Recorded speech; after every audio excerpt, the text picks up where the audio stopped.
Hey friends, if I've learned one thing in the kingdom, other than that people need to learn to hear God for themselves, it's that legacy is a deception. And it's not the same as inheritance when it comes to our Christian faith. We're going to do something a little bit different today, and I'm just going to have a chat with you as I get my workout in. So you can kind of experience a day in the life, a little bit of a day in the life with us here in Mozambique as we chat. So I'm getting my stretching on a little bit and as we talk. So what do I mean by legacy? For a lot of years in my life, I trained like this by myself in places where I lived. A lot of times when people weren't looking, people weren't watching, trying to better myself at a sport or getting stronger or whatever. And a lot of it was for the ambition in me to be better at a specific sport like baseball, and so that people could see me as the best in my sport, or as we often do, just trying to be the best at what we're doing. But in all that pursuit, really what I was trying to build up was my own kingdom, right? I was really trying to have all eyes on me in the sport that I love, or in the thing that I wanted to get the best at.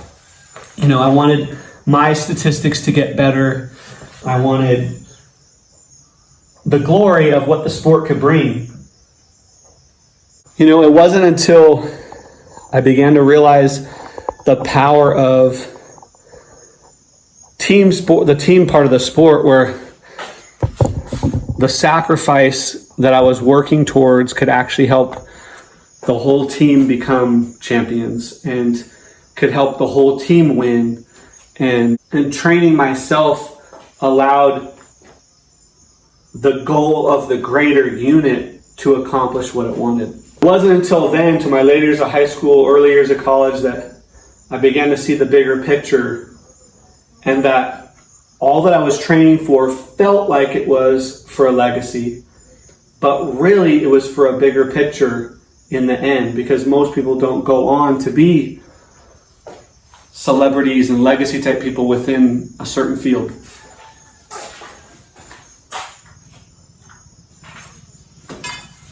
And so even though people were training for those things, not everyone achieves it. You know, the world would tell you, you've got to grind, you've got to get after it, you have to get what you can while you can, you have to be the best at what you do so that you can be on top, so that you can accomplish all you want to accomplish. And a lot of that goes against what Jesus and what the Bible actually trains us to do, teaches us to do. I think as believers, a lot of times we know this. We know that there's something innately wrong with us just pursuing our own ambitions and trying to better ourselves to be at the top of everything. And I think there's something innately inside of us that we know this as believers, but we could, many times we can continue to pursue that end.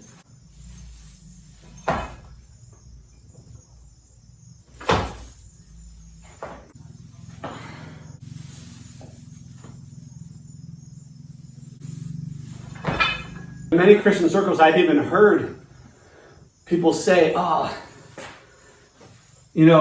that'll change their legacy. We got to build the legacy. We have to have a long-lasting legacy. But you don't hear in the Bible the apostles, the disciples speaking that way. We hear things from the Apostle Paul like, I have to build the foundation upon what Christ did. And so, in the end, what is legacy? Let's define it. All right, so let's look at Simple Dictionary, the Oxford Dictionary of legacy. One definition is an amount of money or property left to someone in a will. My grandmother died and unexpectedly left me a small legacy. That word is closer to inheritance. The second definition is the long-lasting impact of particular events, actions, etc. that took place in the past of a person's life. He left us a rich legacy of buildings that are both innovative architectural creations and genuine works of art. In other words, it's about the person's life and what they left something. And so the reason why I want to share this is because legacy is about a person. It's about what a person did or didn't do. Now the word inheritance says a thing that is inherited. He came into a comfortable inheritance, something that was given. But the true definition, the full rounding definition and biblical definition is, or closer to the biblical definition is, in law, an inheritance implies that one person, the deceased person, transfers assets to another who is a beneficiary. The beneficiary implicitly accepts all rights and obligations that aren't extinguished by death. In other words, you're receiving something from someone or from a family of some kind.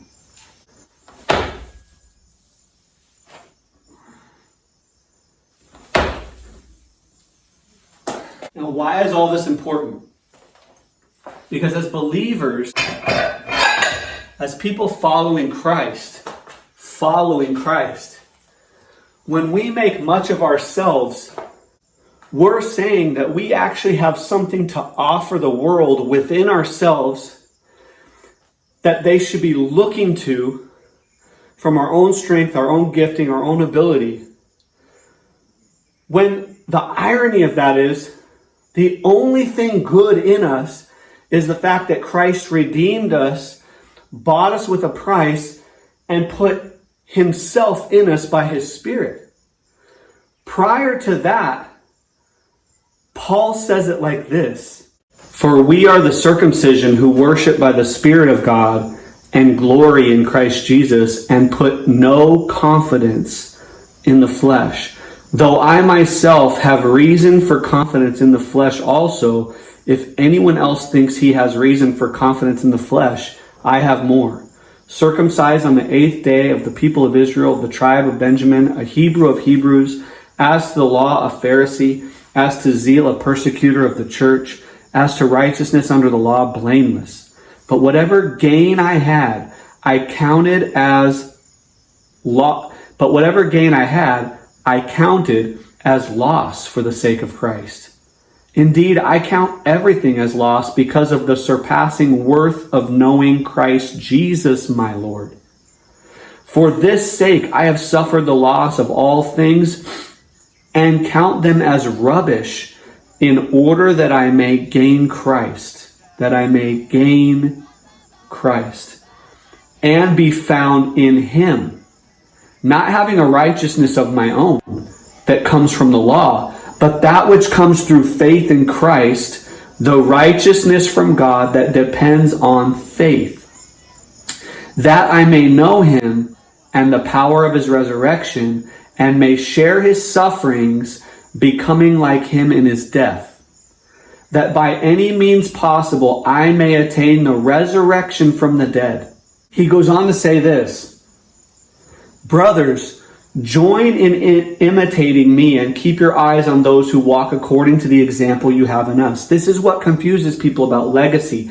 When Paul said, join in imitating me, he wasn't saying create a legacy for yourself. Watch, it keeps going. People use this verse for that, but it's important that we see it otherwise. Brothers, join in imitating me and keep your eyes on those who walk according to the example you have in us. An example, not a legacy. For many of whom I have often told you and now tell you even with tears, walk as enemies of the cross of Christ. Their end is destruction, not legacy. Their God is their belly and their glory in their shame, with minds set on, are you ready for this?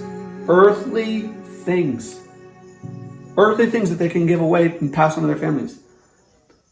Check this out. But our citizenship is in heaven, and from it we await but our citizenship is in heaven, and from it we await a Savior, the Lord Jesus Christ, who will transform our lowly body to be like his glorious body. We will receive an inheritance by the power that enables him even to subject all things to himself. Do you see it? Do you see the difference? Here's this guy, Paul, who's literally describing his life as a Pharisee, one of the most highly trained Pharisees who had the schooling, the accolades, all the stuff. When Stephen was stoned to death, the elders of the Pharisees laid their coats at Paul's feet. A very high honor for someone of that age at that time, how young he was. In all opinions from the world, he would have had a big legacy to leave to those that followed in his bloodline. But instead, he said he considered all that history rubbish, trash, filthy rags, in light of what he was going to receive in Christ. Because why? Who was the one who was receiving it from? Christ. So who was giving it the inheritance? Christ. So who is leaving the legacy? Christ. Jesus Christ is our legacy. He is our inheritance.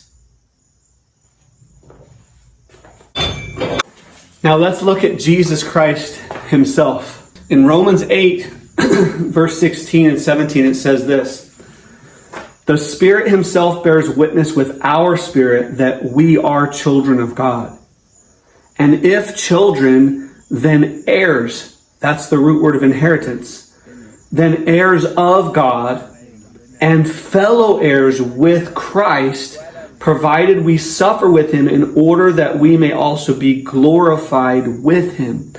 Now, the irony, the mystery is that we are fellow heirs with Christ, but it's actually his legacy and he is our inheritance. But for a time, he walked on the earth as a man with us. And so he's the firstborn of the heirs of us who will inherit the inheritance, which is him. So he's not only a fellow heir, he is what we inherit. Why? Because Christ came down from heaven, not considering all the glory of what was God manifest as God, so that he would humble himself as a human being on earth, so that we could inherit his legacy. Let me show you what I mean in the Word of God. Legacy versus inheritance, and legacy is a deception. Listen to what Philippians chapter 2 says. Do nothing of selfish ambition or conceit, but in humility count others more significant than yourselves. Let each of you look not only to his own interests, but also to the interests of others. Have this mind among yourselves, which is yours in Christ Jesus. Not the world, not man, not the people or mentorship or the pastors that have gone before you. I love it. Have this mind among yourselves, which is yours in Christ Jesus, who though he was in the form of God, did not account equality with God a thing to be grasped, but emptied himself by taking the form of a servant, being born in the likeness of men, and being found in human form, he humbled himself by becoming obedient to the point of death, even death on a cross. That was his legacy. Is that what we want? Yeah! To die on a cross in all humility, among men, in front of men, as nothing? That was Christ's legacy on your behalf. Therefore, God has highly exalted him and bestowed on him the name that is above every name, so that at the name of Jesus every knee should bow in heaven, get this, and on earth and under the earth, and every tongue confess that Jesus Christ is Lord, to the glory of God the Father. That sounds like a legacy that we're supposed to be declaring about Christ, not us. Legacy is a deception. Christ is our inheritance. And so the question is, what are we living for as believers? Are we living for ourselves? Are we living to make a name for ourselves, even in the name of humanity? Or are we looking to the legacy that Jesus left us so that we can inherit Christ in all that we do until that glorious day when we're one with Him, not only spirit, but in body as well? It's a subtle difference. It's a big difference because people have been chasing legacy and ambition for centuries, for thousands of years.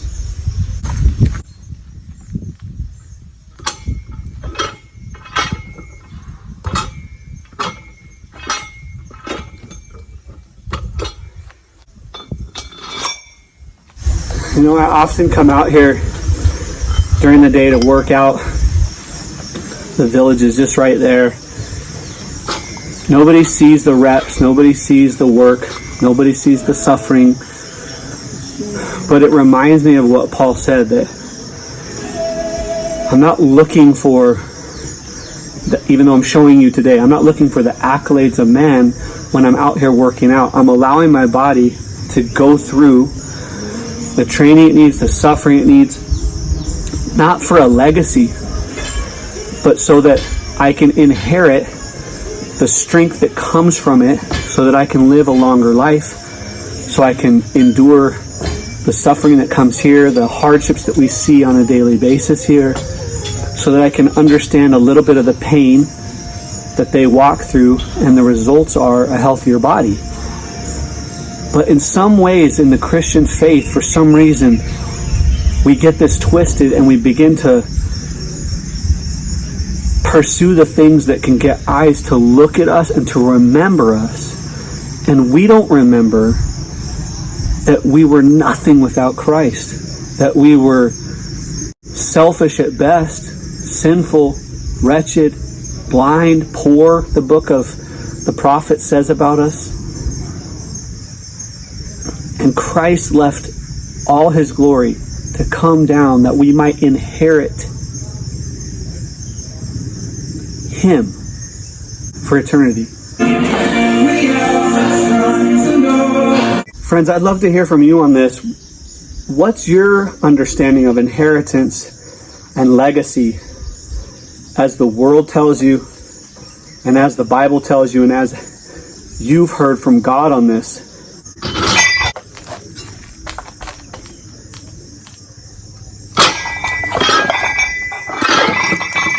How does it affect you and or not affect you in your life? I'd love to hear from you on this. And also, we have some communities that we've created that we'd love to invite you into, where we talk about these things, but we also pursue the inheritance of Christ in our life. If that's you and that's what you desire, please look at the descriptions below of We Are Ships Men's International Discipleship and the Crossing community. We'd love to have you in there. And as always, walk in faith and go in courage.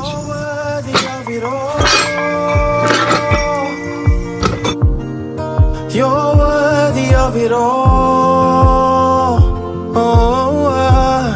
For from you are all things, and to you are all things. You deserve the glory.